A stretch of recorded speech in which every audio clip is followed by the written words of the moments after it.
Bueno, pues vamos a pasar a la exposición de la palabra.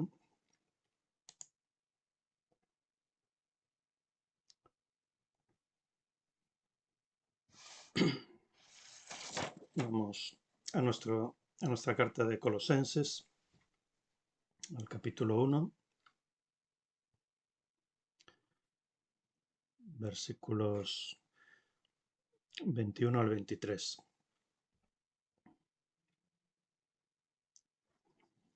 Estamos considerando un pasaje que hemos titulado Reconciliación y que hemos dividido en 5 puntos. El primero es antes de la reconciliación. Nuestra situación antes de la reconciliación era de enemistad con Dios. El segundo punto, el medio de la reconciliación, y decíamos que era la muerte de Jesucristo en nuestro lugar. Tercer punto, la meta de la reconciliación, o si queréis de nuestra salvación, no solo era la salvación eterna, sino la meta es la santificación, que lleguemos a ser perfectos, absolutamente libres de pecado. El cuarto punto, el requisito de la reconciliación, que es la fe. Y el quinto punto, la evidencia de la reconciliación, que es nuestra perseverancia. Vimos el otro día los 3 primeros puntos y ahora vamos a ver el cuarto y el quinto. Vamos a leer nuestro pasaje. Dice,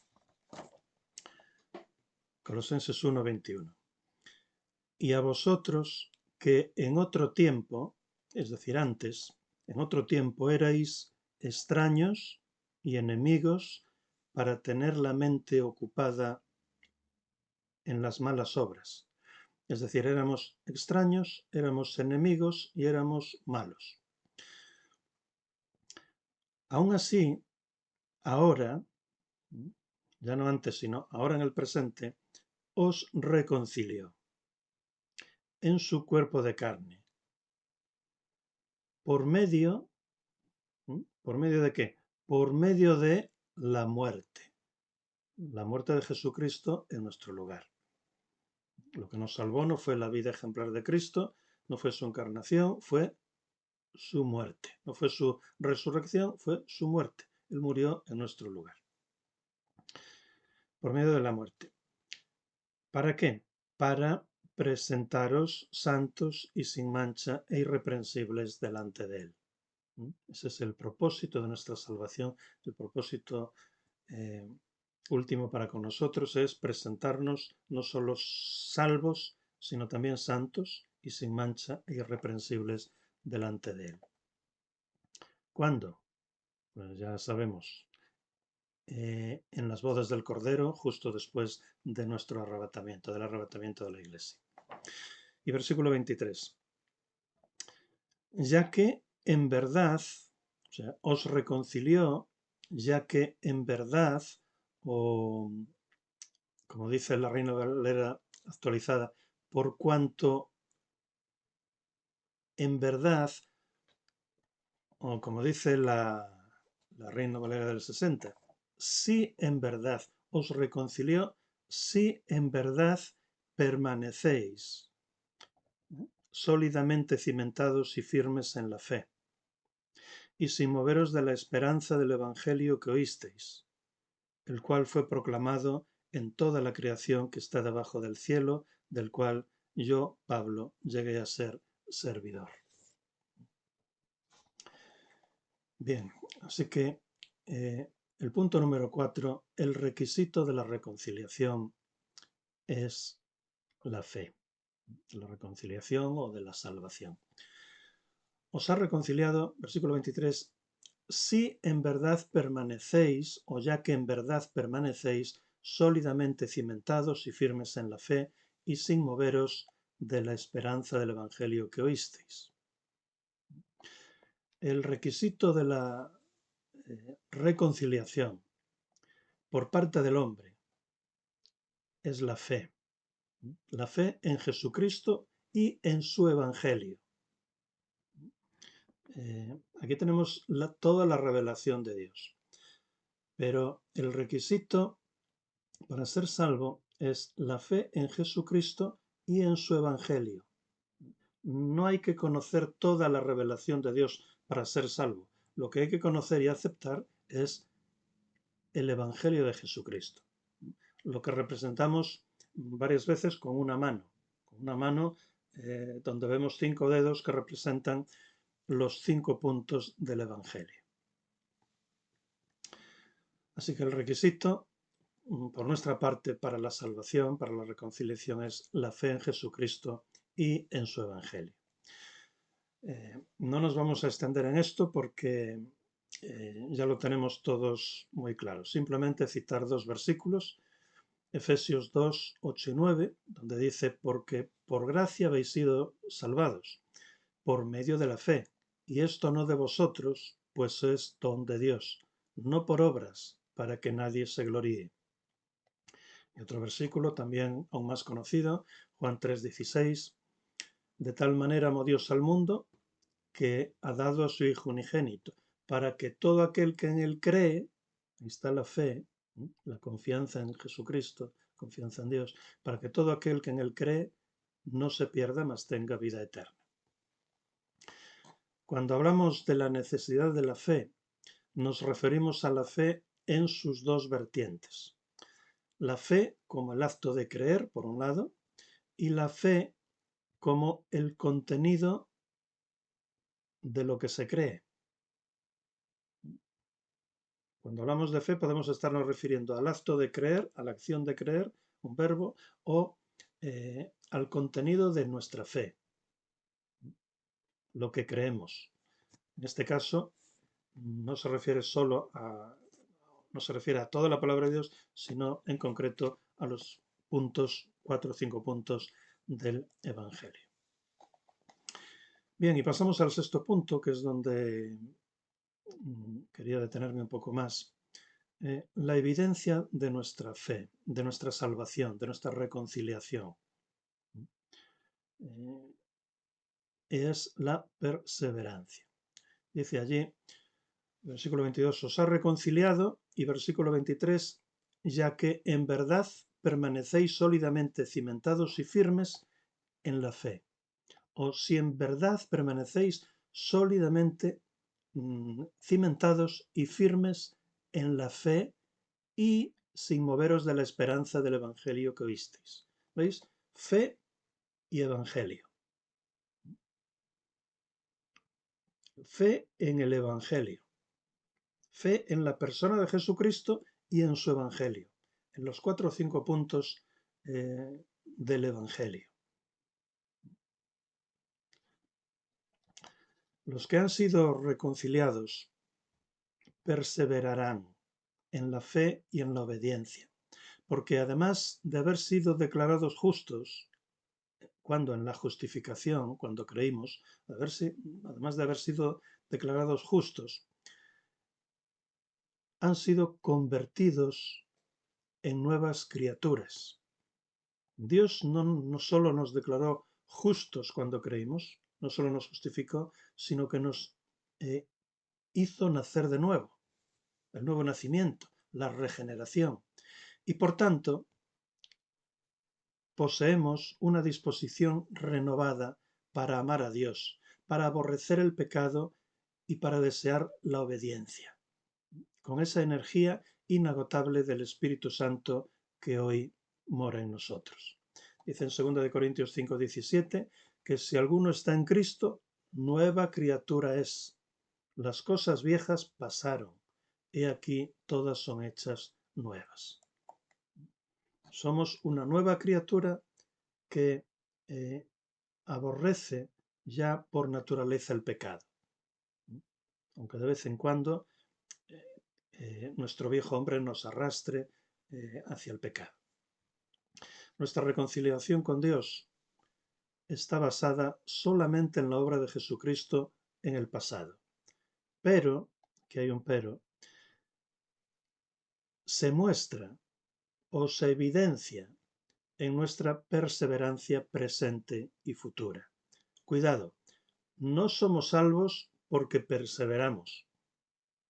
Somos salvos porque, sino que perseveramos porque somos salvos. No somos salvos porque perseveramos, sino que perseveramos en la fe porque somos salvos, porque somos nuevas criaturas.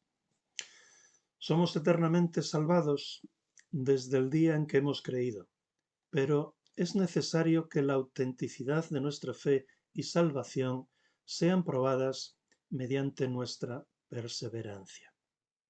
La perseverancia prueba el carácter genuino de la fe y por tanto es indispensable para la salvación. Somos salvos por la fe, pero la fe auténtica es una fe perseverante. La perseverancia es una prueba de realidad de nuestra fe y de nuestra salvación. Lo mismo se puede decir de las obras o de los frutos o de las virtudes cristianas. Todo eso evidencian que nuestra fe es genuina, que nuestra salvación fue verdadera, que efectivamente hemos nacido de nuevo el día en que creímos. Dios dice en Jeremías 32:40, dice, pondré mi temor en el corazón de ellos, para que no se aparten de mí. El que realmente ha creído en el Señor Jesucristo, en ese instante Dios nos hizo nacer de nuevo. Puso su temor de Él en nuestro corazón para no apartarnos de Él. Es imposible que una persona que ha nacido de nuevo, que se ha convertido en hijo de Dios, vuelva atrás. Todos caemos muchas veces, pero nos levantamos y continuamos perseverando en el seguimiento de Jesús. Todos los que se apartan de Cristo dan prueba de que jamás fueron verdaderos creyentes desde el principio. Mateo 10, 21 y 22 nos dice, el hermano entregará a muerte al hermano y el padre al hijo, y los hijos se rebelarán contra los padres y los matarán. Y seréis aborrecidos hoy, seréis aborrecidos por todos a causa de mi nombre. Pero el que haya perseverado hasta el fin, éste será salvo. En nuestro camino hacia la ciudad celestial, ya sabéis, vamos a encontrar multitud de peligros y engaños. Por tanto, debemos de estar prevenidos, alertas y bien pertrechados. Lo mejor que podemos hacer para no ser engañados, ya sabéis, es conocer bien la verdad, la palabra de la verdad. Esta es una de las advertencias más serias y solemnes de la Biblia. Me refiero al hecho de que no todos los que profesan ser cristianos son en realidad cristianos, es decir, salvos. El Señor mismo nos hizo esta clara e insistente advertencia en el Sermón del Monte. Mateo 7, 13 y 14, un texto que repetimos muchas veces y que no debemos de cansar de repetir y de reflexionar en él. Dice, entrad por la puerta estrecha, porque ancha es la puerta y espacioso el camino que lleva a la perdición. Y muchos, no pocos, sino muchos, son los que entran por ella. Porque estrecha es la puerta y angosto el camino que lleva a la vida. Y pocos, no muchos, sino pocos, son los que la hallan. Y un poquito después, en los versículos 16 y 20, en el 20 lo repite, dice el Señor volviéndonos a advertir que por sus frutos los conoceréis. Por sus frutos. Conocemos que somos salvos por la perseverancia, por las obras, por los frutos, por las virtudes cristianas. Eso evidencia la realidad y la verdad de nuestra reconciliación, de nuestra salvación. Y un poco más adelante, en el mismo capítulo de Mateo, en los versículos 21 al 23, nos dice el Señor, no todo el que me dice, con su boca, no todo el que me dice, Señor, Señor, entrará en el reino de los cielos, sino el que hace, no el que dice, que es fácil decir, sino el que hace la voluntad de mi Padre que está en los cielos. Muchos me dirán en aquel día, Señor, Señor, no profetizamos en tu nombre, y en tu nombre echamos fuera demonios, y en tu nombre hicimos muchos milagros. Entonces les contestaré, nunca os conocí. Apartaos de mí, hacedores de maldad. Es tremendo. También en Mateo 13, el Señor nos contó la parábola del sembrador. La semilla era el Evangelio. El Evangelio, esos que representamos con una mano, los 5 puntos del Evangelio. Y ese Evangelio fue sembrado en 4 diferentes tipos de tierras que nos representan a nosotros. La que fue sembrada en el camino representa a esas personas que rechazan completamente el Evangelio, que nos dicen cuando les predicamos, quita ya, que no, yo no creo nada de eso. La semilla que fue sembrada en la buena tierra representa a los verdaderos creyentes. Pero es que hay otros 2 tipos de tierras. La tierra que tiene espinos y la tierra que tiene piedras. En ambos tipos de tierras, la semilla parecía que brotaba, que prendía, pero no. Parecía que sí, pero no. En Juan 8:31 nos dice, decía pues Jesús a los judíos que habían creído entre comillas. Si vosotros permanecéis en mi palabra, sois verdaderamente mis discípulos. Aquellos que habían creído entre comillas, al poco tiempo estaban gritando crucifícale. Por eso no basta con decir, con profesar seguir a Cristo, realmente hay que seguirlo. Decía pues Jesús a los judíos que habían creído, si vosotros permanecéis en mi palabra, sois verdaderamente mis discípulos. Pero la mayoría de aquellos que en teoría habían creído no permanecieron, porque realmente no habían creído con una fe salvadora. Por eso en 1 de Juan 2:19, el evangelista, que además escribió estas cartas, nos dice, salieron de nosotros, pero no eran de nosotros. Porque si hubieran sido de nosotros, habrían permanecido con nosotros. Pero salieron para que se manifestara que no todos son de nosotros. No todos los que profesan ser cristianos y se reúnen con nosotros en realidad son cristianos. Es lo que nos está enseñando repetidamente la palabra de Dios. La prueba más evidente de que una persona es realmente salva y que no vive en una falsa y dramática ilusión de salvación es, como dice en nuestro versículo 23, que en verdad permanece sólidamente cimentado y firme en la fe y sin moverse de la esperanza del Evangelio. De hecho, la exhortación a la perseverancia constituye la razón de ser de esta carta de Pablo a los colosenses. Los colosenses tenían que perseverar en el Evangelio que Epafras les había enseñado, aquel discípulo de Pablo. Pablo no fundó la iglesia de Colosas, la fundó su discípulo Epafras, que había aprendido con Pablo en Éfeso.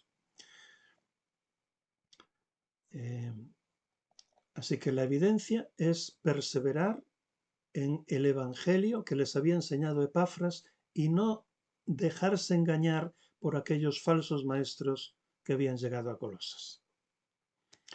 Estamos hablando, hermanos, de lo que en teología se llama la doctrina de la perseverancia de los santos. La doctrina de la perseverancia de los santos. La vida cristiana no es una línea continua ascendente. La vida cristiana es una línea quebrada, ascendente.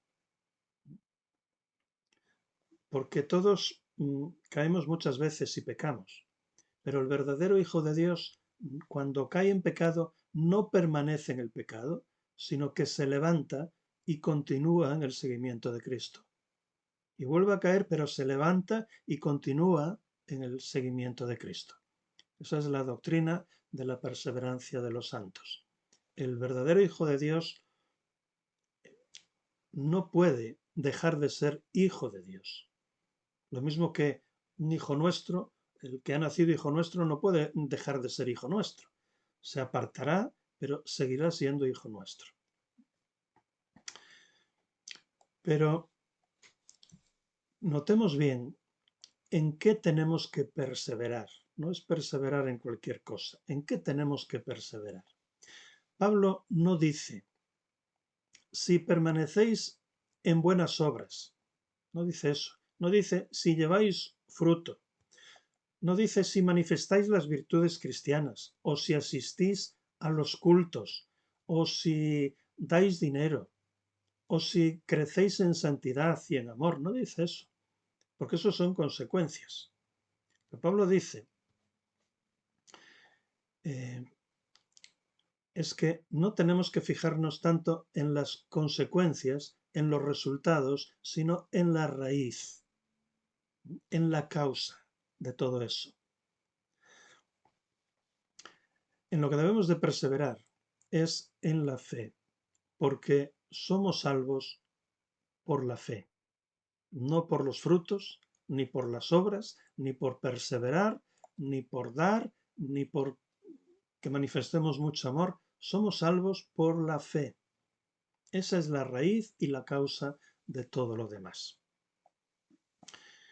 Dice Pablo, si en verdad permanecéis sólidamente cimentados y firmes en la fe, y sin moveros de la esperanza del Evangelio que oísteis. La fe en el Evangelio que oísteis. Ya dijimos que Pablo se refiere aquí a las dos vertientes de la fe, al acto de creer y al contenido de esa fe.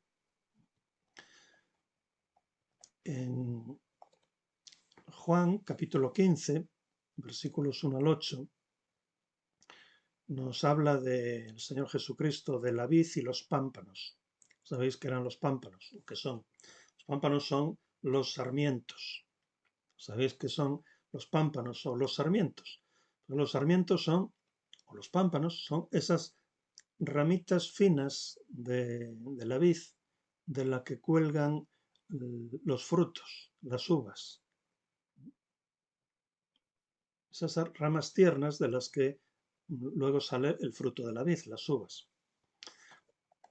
Y dice allí el Señor. 7 veces en este texto aparece la palabra permanecer.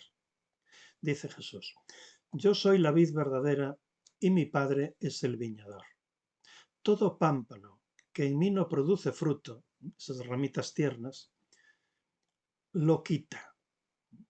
Esas ramitas tiernas, cuando se secan, si se secan y no producen fruto, el viñador va y las corta.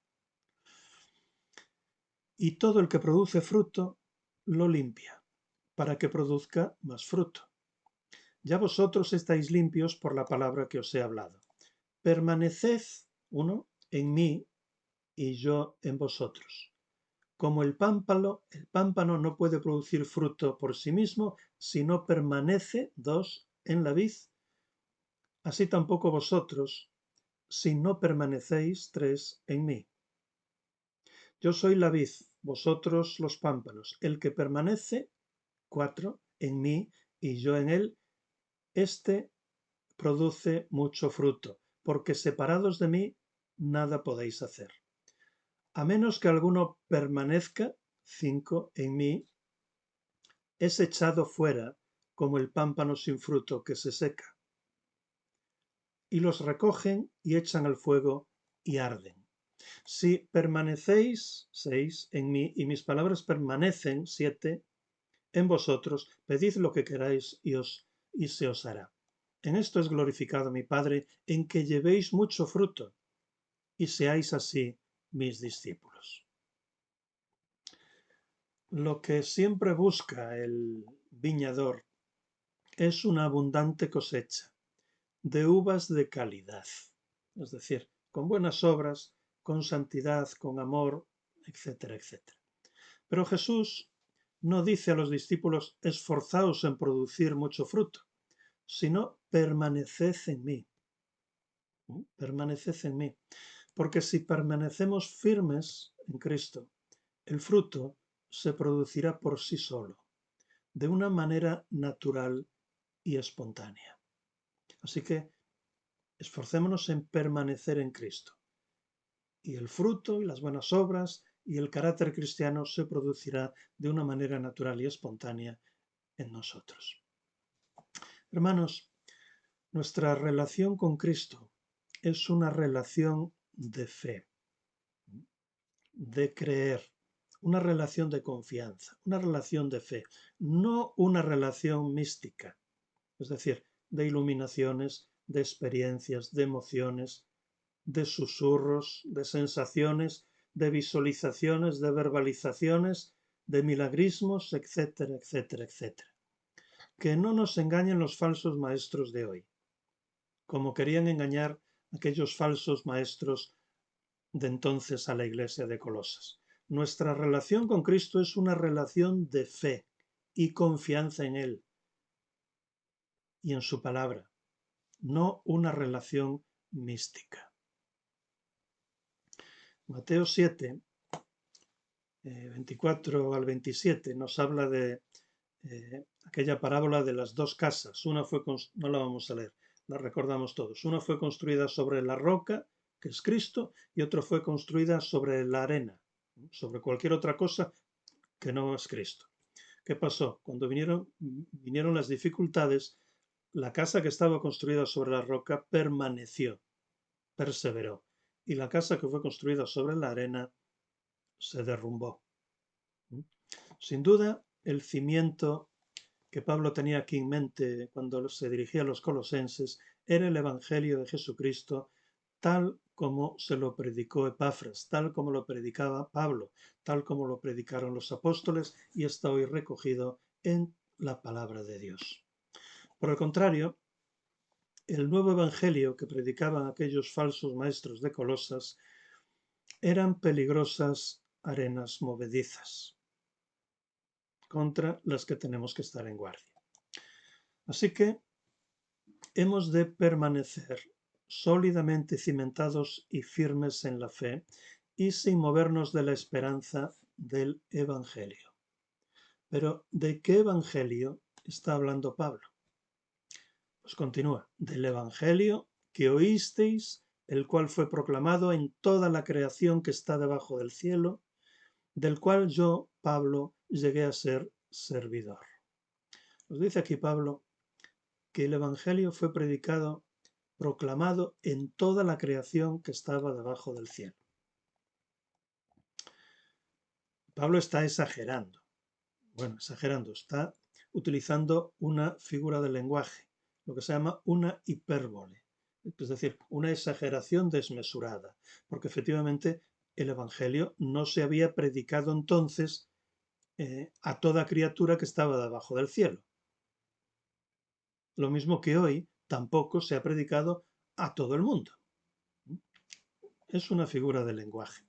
Pablo usa una vez más esta una hipérbole, una exageración desmedida, para expresar la rapidez como el Evangelio había llegado a casi todo el imperio romano en relativamente poco tiempo, tan solo 30 años.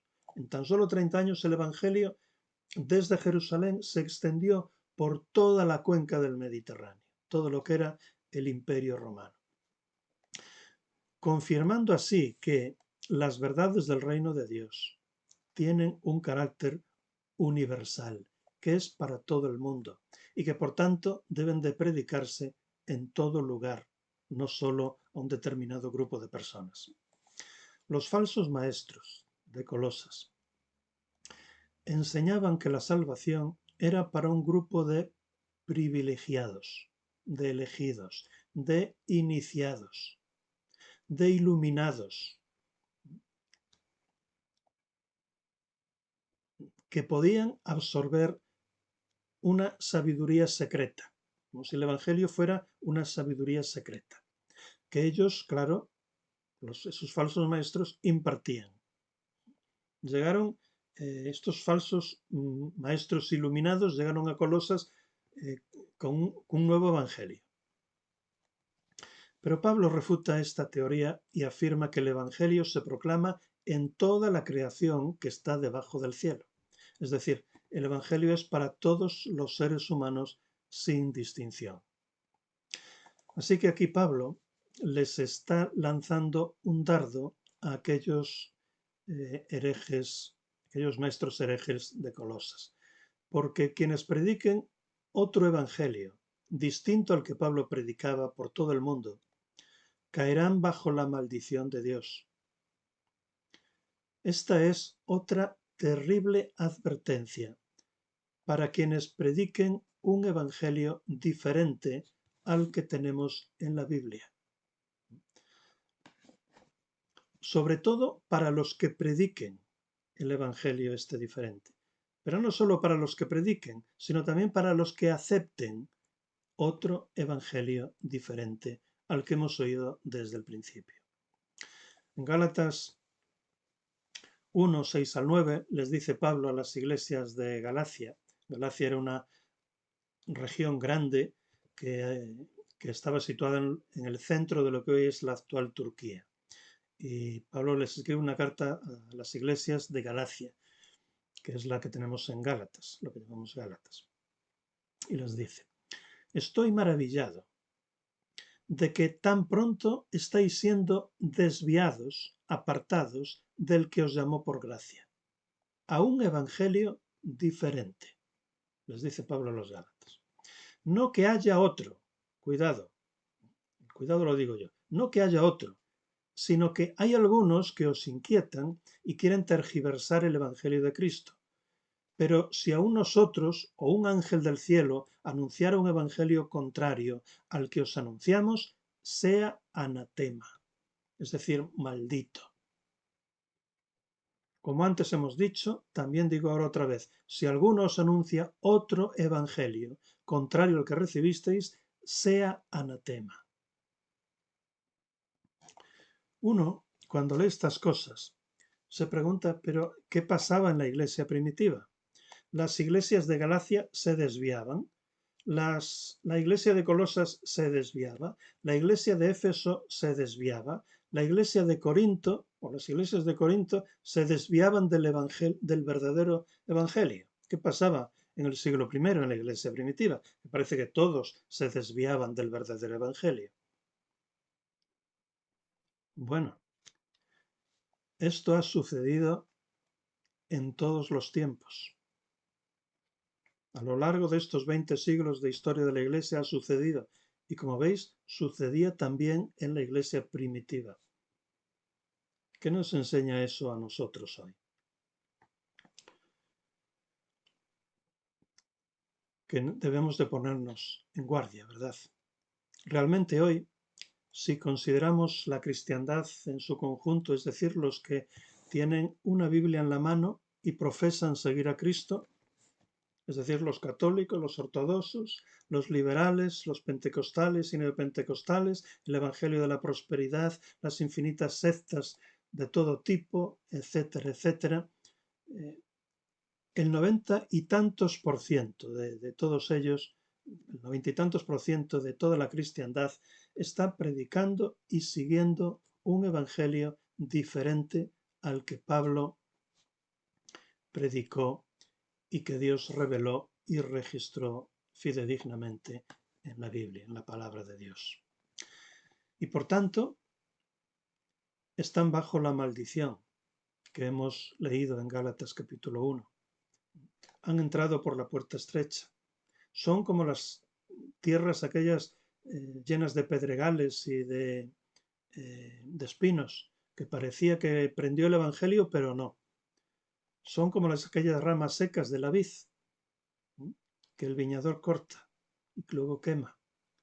Son como esas casas construidas sobre la arena, que cuando vienen los problemas abandonan y no perseveran en el Evangelio de Cristo.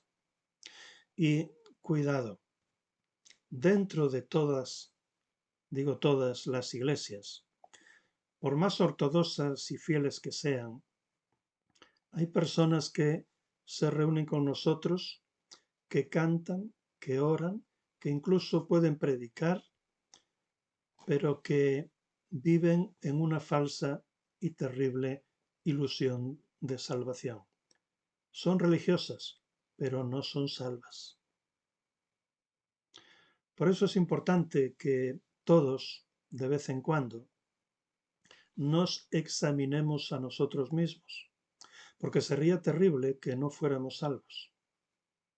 Y si somos salvos, también necesitamos evaluar nuestra vida de vez en cuando, pararnos y reflexionar, para ver si estamos cumpliendo con los mandamientos de nuestro Salvador y Señor Jesucristo, que nos dejó en su palabra, o si quizás nos estamos relajando, si nos estamos acomodando, quizás desviando o contemporizando con el mundo.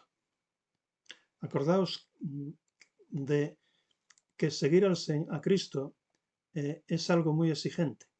Él lo exige todo, todo. Y que debemos de vivir a la altura de nuestro llamamiento, de cómo es digno de nuestro Dios y Padre Celestial.